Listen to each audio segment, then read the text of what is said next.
है शुरू से। तू भावे वीडियो बना रख। मैं वीडियो नहीं बनाता। मैं ऐसा सफेद था, ये लिशका मारता था जैसे मेरे को लेट के नीचे मेरे को पहले दिन सुमाया है, ठीक है। हमारा एक रिश्तेदार है ना, लिशका मारता था।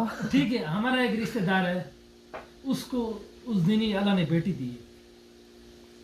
वो आके ना रिश्तेदार तो वही, वो हमारी अम्मी को क्या बोल रहा था, और तेरे को तो बेटा अल्लाह पाक ने ऐसा दिया जैसा पठान हो।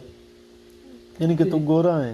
मेरे को तो अल्लाह बेटी दी है, वो तो सांवले रंग की, वो अल्लाह हयाती करे उसकी। माशाल्लाह, अल्लाह तेरी तो उसका उर्दू दी हयाती करे ना।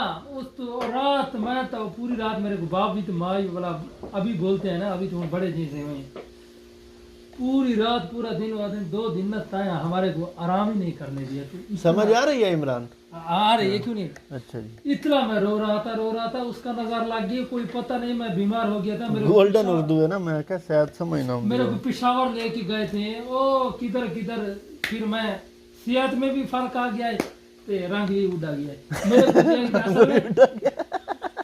तो मेरे को कसम से नजर लग गई, तो मैं सब वही से पहले नंबर पे मैं था। नजर लग गया इस पशु। और मेरे भाई सारे बिल्कुल सफेद सोने में, हिकमा पता नहीं कैसा हो गया।